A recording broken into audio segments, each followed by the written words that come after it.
together, so get yourself comfortable, and I will be handing over to Ben Taylor to start and chair the next section.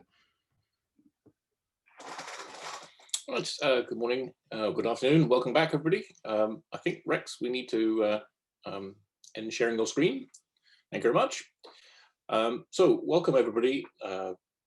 This is an interesting session. We had yesterday a discussion about wargaming in smaller countries, and we suggested that perhaps as a general trend, the games played outside the United States tend to be shorter and more limited in scope. So naturally, that was a gross oversimplification and completely inaccurate, because now we have a presentation given by my two friends, Ronnie and Shiho, who are going to tell us about a large, distributed, broad scope wargame successfully executed in Europe in the very recent past. I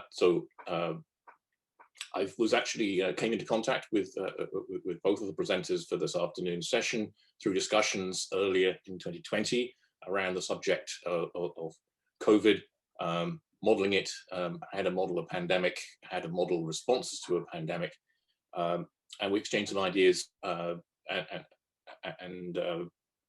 The game, of course, it's nothing to do with me, it's entirely their game, but nonetheless, it was interesting to see it being planned and to hear of their ambitions. So we're very, very pleased to have it on the agenda to have as a session this afternoon. So we have Lieutenant Colonel Ronnie Michel, who spoke to the group yesterday from Germany, Shio Ripsky from the European Center of Excellence Countering Hybrid Threats in Helsinki, but they are the co-leads for this presentation. So I think I'm handing it first over to Ronnie for the first section. Perfect. Thank you very much. I'm putting on the slide now, and you should be able now to see a beautiful view on the western part of Europe, London. Indeed, I can even see my hometown. Yeah, perfect. This was the way we did it. Okay, thank you very much. I'm starting the session and also structuring like first short introduction, who we are, so Shio and I, and also our organizations, and then we are going to go for a walkthrough to Resilient Response to 2020. Who we are, so actually it was 3 organizations who did this war game, and it was, first of all, it's MMCC EMC, organization of the German medical service, part of the German military, and we support the medical services of NATO and European Union as a coordinator. One core task is the civil-military cooperation, and in particular, it's with the organizations and institutions of the European Union and also with NATO. And this is already the first time I hand over to Shio, because hybrid COE can be better explained by her. Yes, thanks, Ronnie. So we also facilitate communication and coordination with between NATO and EU. We were founded by an MOU that NATO and EU would jointly explore the current phenomena of hybrid threats and do that in a joint safe space neutral platform. So we are an international independent organization. We do somewhat fall under the NATO COE umbrella, but we're also an EU organization.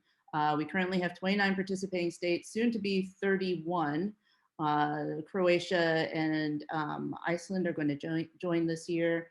And we really look more at the whole of society, whole of government approach in terms of our exercises and war games.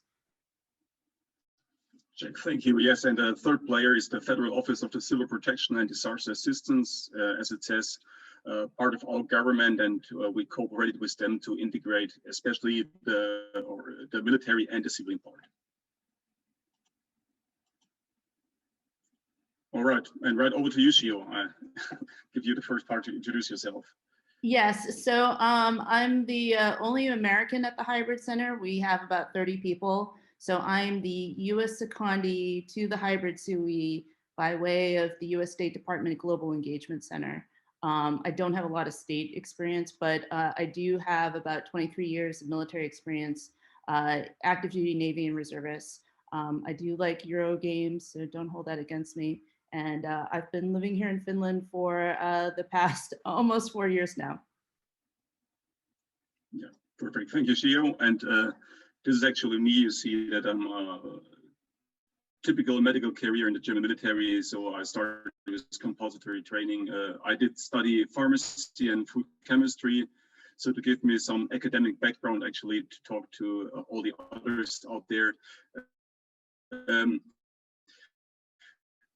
I started working as a pharmacist in the Bundeswehr, which is the German military regiment, and then I was also part of the HR service in the German military. And in 2019, I started in branch of wargaming and exercises in the MMCC EMC, and actually quite building up this capability there together with my Dutch colleague I will mention later. Okay, this said, let's go to Resilient Response 2020. And I want to take you on a little journey, how actually it came to the wargaming itself, and wargaming is even younger in this organization. This was quite an endeavor to go this way.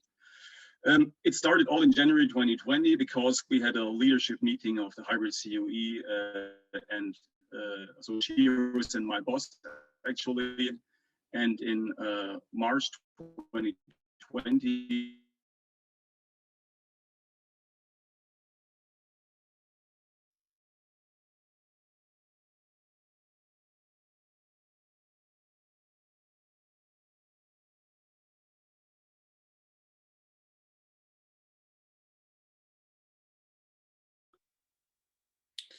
Looks like we have a connection issue with Ronnie. I'm not sure. Shio, are you able to pick up the presentation if Ronnie can't keep the connection? Yeah, sure, absolutely. We'll give him another minute to join, and then I can at least go through some of the slides.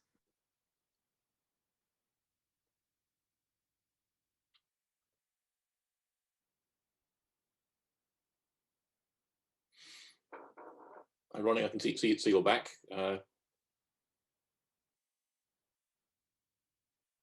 We can't hear you. Okay, can you hear me again now? We're good now. Yeah, perfect. I have connection problems. Sorry for this. Can you see my presentation then? No, not at the moment. Yeah, okay, then I have to put it back on. So, long story short, we were there and we had the hybrid guy, and our boss thought it might be a good idea to do some pandemic wargaming, and then all started. And without knowing actually anything about, a little bit about knowing about wargaming, but not knowing about how to wargame a pandemic, I started with this fact sheet where we said, yeah, we want to have as many nations as possible. We want to have 4 participants should be online or on site, depending on the pandemic development. We heard yesterday with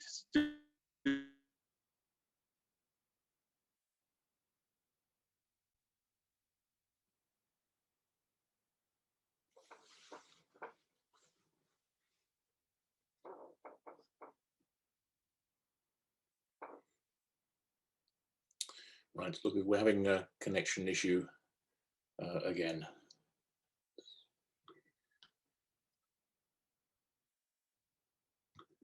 the 1st, 2nd April, King's College Wargaming the Pandemic's Effects, actually. And also Pax Sims, Rex Bryan, and Pete Pellegrino from US Naval War College, and Sebastian Bay from Georgetown University, and also a lot of reading, Peter Perler, etc. This is where the moment where we started actually for me to try to get a fix on for you out there and giving us and me a lot of guidance. So up to the game. And there I go on with thanking Sir Graham Longley Brown, giving me a basic orientation how to actually set up a war game. We structured it exactly like he did or suggested in his book, and I will also structure the following presentation a little bit up to this Wargame Elements. So the purpose and objective of Resilient Response had to be defined, and you see there that it has to provide an interdepartmental, cross-sector, multinational epidemic pandemic wargame to the participating nations, and including, and this is where Shio kicks in, hybrid influencing factors. And the first observations from COVID-19 should be integrated or had to be integrated real time into the wargame design. The wargame objectives themselves, training the civilian military response to a crisis situation. And you see there already reflecting on concepts and best practices, increasing the awareness of decision makers on the complexity of decision making. And also it should bring together this cross-governmental coordination and cooperation within one single game. So just a few things to consider when designing it, and gave me at least 1 or 2 headaches. So setting, scenario, and the players. After our first invitation, we were quite glad. All the flags you see there initially intended to participate. You see the little COVID-19 viruses up there because these countries were not able to participate the game because the second wave already struck them during our execution timeline in November.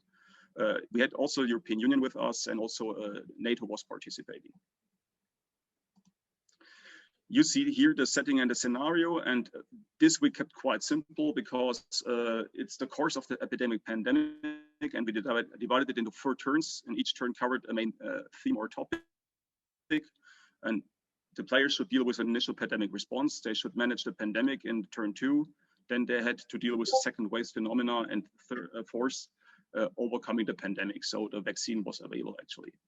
The wargaming was for decision making, and we also had breakout sessions after each turn for discussing details, because we stripped down the game itself to some basics and did not want to overload it with too much detail.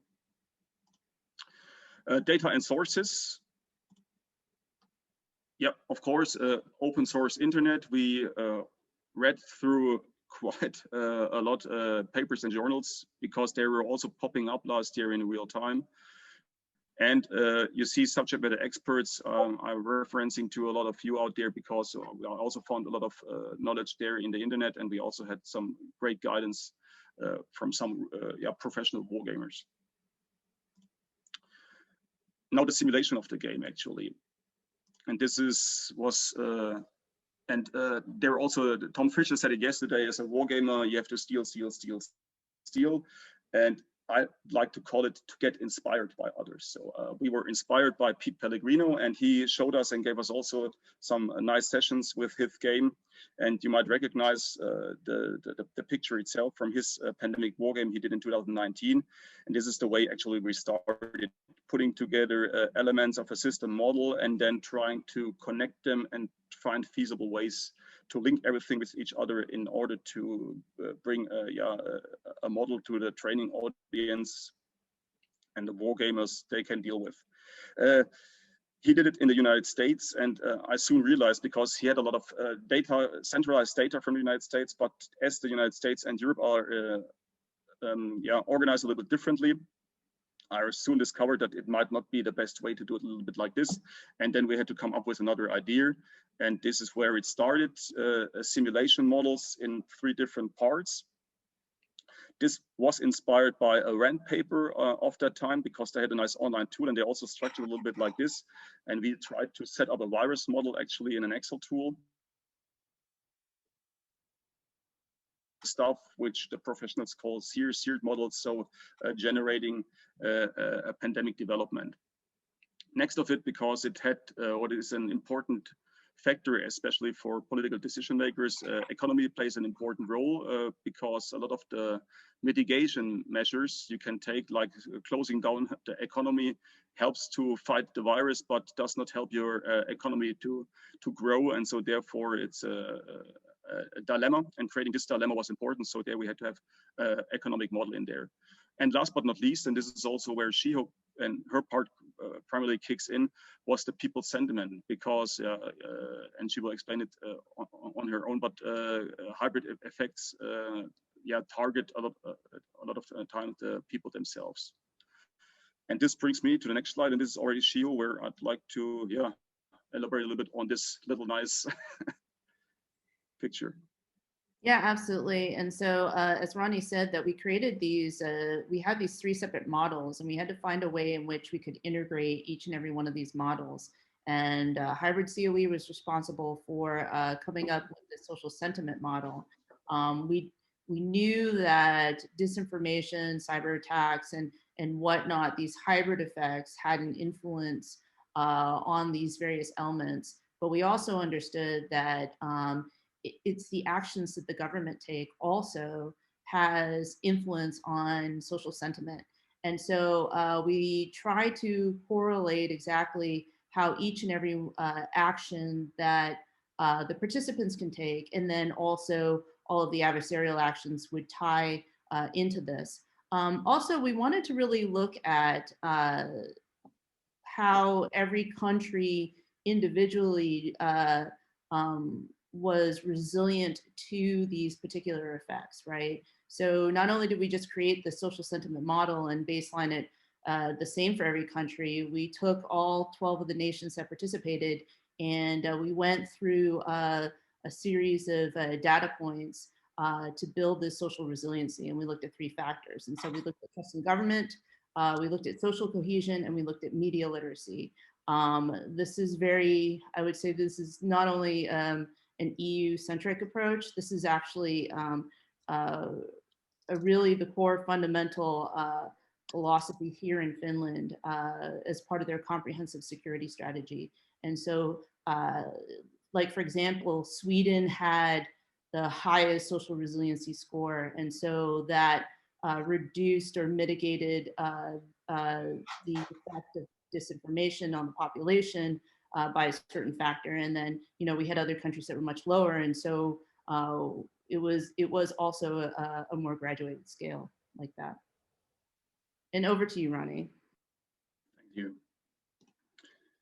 Yeah, and this is actually then how the models themselves then connected to our turn structure, and you see that the models develop over time, and they were also, the models are influencing each other. The players were able actually to influence the models in order to give some interactivity by decision making, but also the models and their development drove the players and their decisions. And this is already, again, Shio, your part, because the red cell played an important role, yeah, targeting the players and the population. Yeah, we did a couple of things. And so is Ronnie, this was a bit of a card-based type of war game in the sense that we gave the players a series of options. And some of the options that we gave were, you know, how do you counter these hybrid effects? Correspondingly, we had actual adversarial actions. And these were adversarial actions that we developed or interpolated from a series of 6 roundtable discussions that we did earlier in the year with our Russia-China expert pools, our practitioners from EU and NATO, and our member states as to, you know, what are all the threats out there that are influencing our societies outside of the pandemic. And then we took a lot of the player options, we gave them options out of our deterrence toolkit. So the year prior in 2019, we did an entire body of work that looked at hybrid deterrence and also tested and wargamed a series of tools for policymakers. And so these were the options that we gave for the participants. So we managed each one of the turns in terms of the red cell with a very similar type of game plan, as if we were mimicking exactly what was happening in the early stages of the pandemic. And then we made some other assumptions, like we assumed that there was going to be disinformation as soon as the vaccine would be rolled out. We also made some assumptions on, you know, continuous cyber attacks. And then in the last turn, we wanted to have some sort of economic effect. And so we played, as the adversary team, we applied some sort of economic influence onto the countries. Jake, this is just to give you an impression on, I think for every game designer, how we also, you see again, the models we took and how to connect the dots between the models with each other. And you see in the center, it's not for reading, but it's a lot of the non-pharmaceutical interaction and all the scientific data we threw just in the middle of the table, and then we're connecting the dots between the models. And so also our empiric-driven calculation models developed over time as new scientific data came up, and this is how we managed actually to keep it quite close to reality. And later on, and this was never ever the goal, but to have a little bit of a predictive tool, because yeah, there was all this data in there, and so we were able to, and Shio told it, mimic the thing quite close to reality, which led to a player immersion, quite good player immersion into the game. Rules and adjudication, yes, this is a fast part, because yes, I had to write for the first time in my life game rules, and I also found some great guidance from you guys out there how to write game rules, and we did analysis and evaluation, and also have there an own booklet of how to do this actually. And now I just want to use the time a little bit to show you some pictures of the game. And you see there, we also used some computer models online in order to immerse the players and to give some nice graphics. And you see there the pandemic itself, the overall scenario was spreading the virus all over the world, but affected countries were European-centric. She also mentioned it, that all the effects and also the decisions that are made by the players were, and we started actually because I'm a big fan of Phil Sabin and also these counter war games actually, and my first idea was to have something like decision counters on a big board and to place them in certain locations. But in the end, then we developed the whole thing over like a card-based way to show that, or to represent the different decisions. Till the end, we had an Excel table because we had to play the whole thing online and not in place. And there also cards are not that manageable in our case, and this led us then to everybody got a decision table.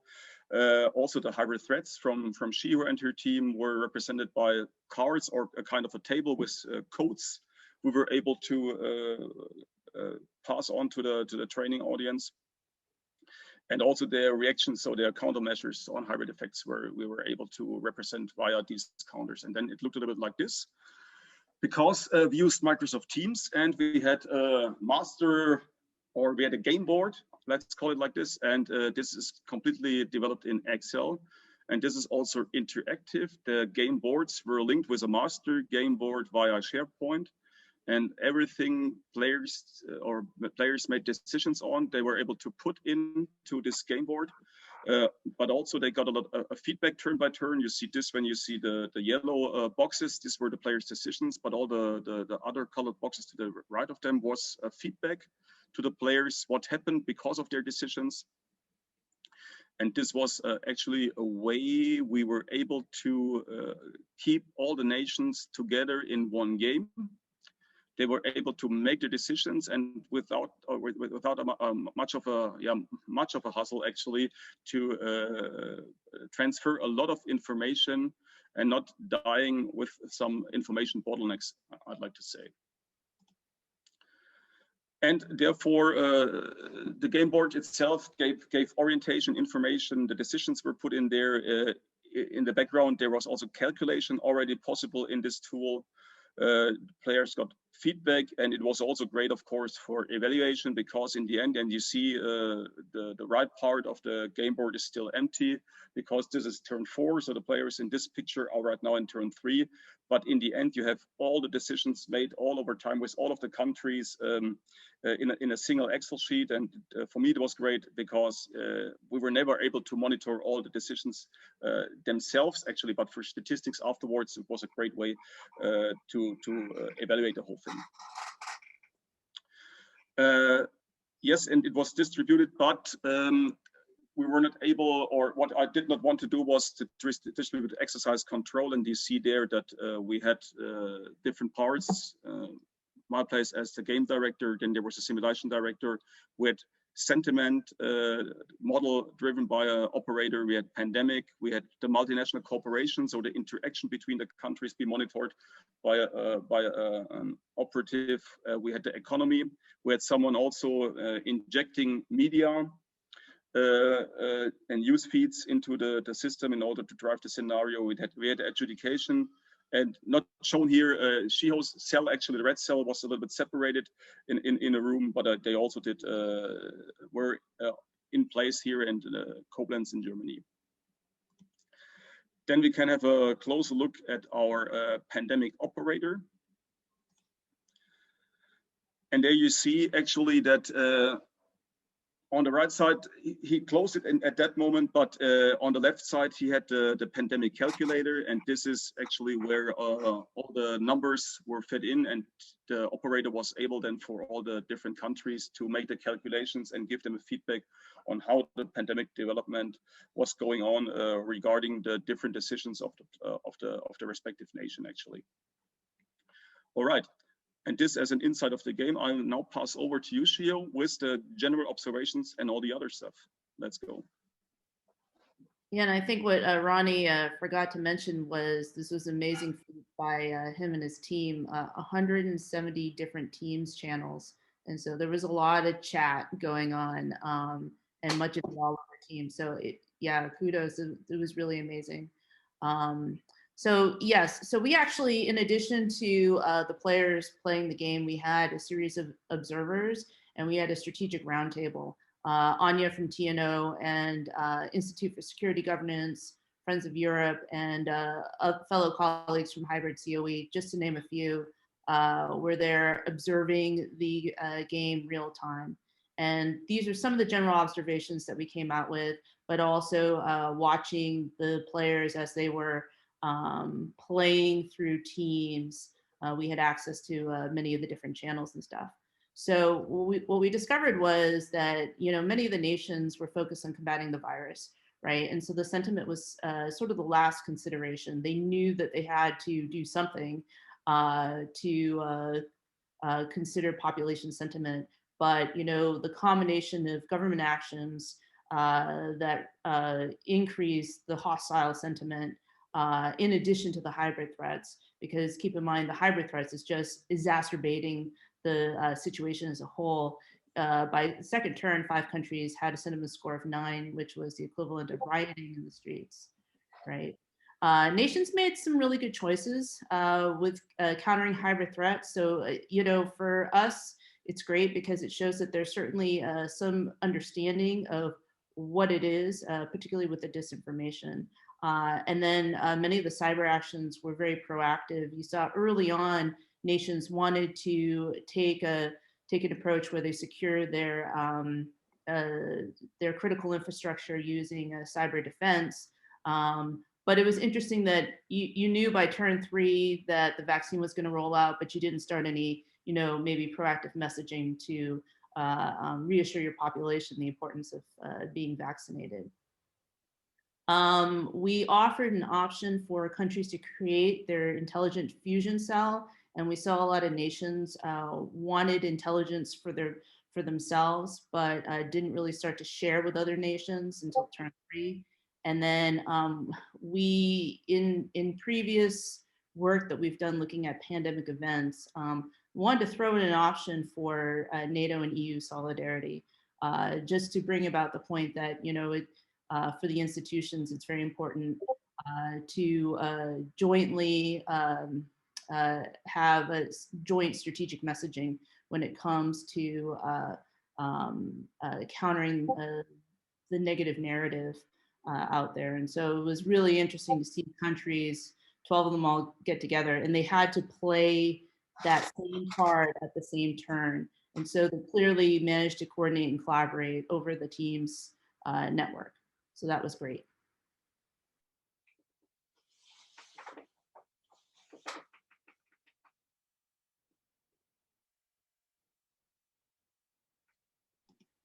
So sorry, Shio, I thought you go on with the initial outcomes, and also, so it's your part now. Oh, still, okay.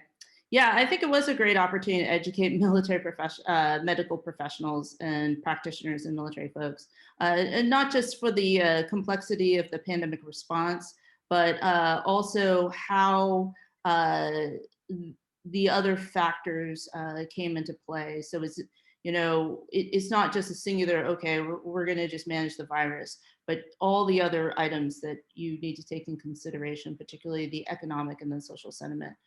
Um, Definitely what we found was that nations really got an opportunity to learn about the available options from NATO and EU and US UCOM. So NATO, EU, and US UCOM also had options tables. And although maybe some options were similar, it was really interesting to see how different the options were between NATO and EU, especially. EU may have a tremendous number of resources, ventilators and whatnot, but the NATO side has, countering hybrid support teams. They've got, cyber teams. And so the nations could reach out to both of the institutions to ask for assistance in the areas in which there was a deficit. And then it really allowed nations to consider vaccine strategy, in concert with the other factors. So not only are you working on rolling out a vaccine, you're also thinking about securing intellectual property. You're also in vaccine research. You're also thinking about what is the strategic messaging that you want to put forward as you roll out the vaccine. Clearly you want to encourage people to be vaccinated. And then, we definitely had a lot of other nuanced discussions in the strategic roundtable, which we really couldn't add in terms of the complexity of the game. It was complex as it was, but it at least got teams really thinking about their approach.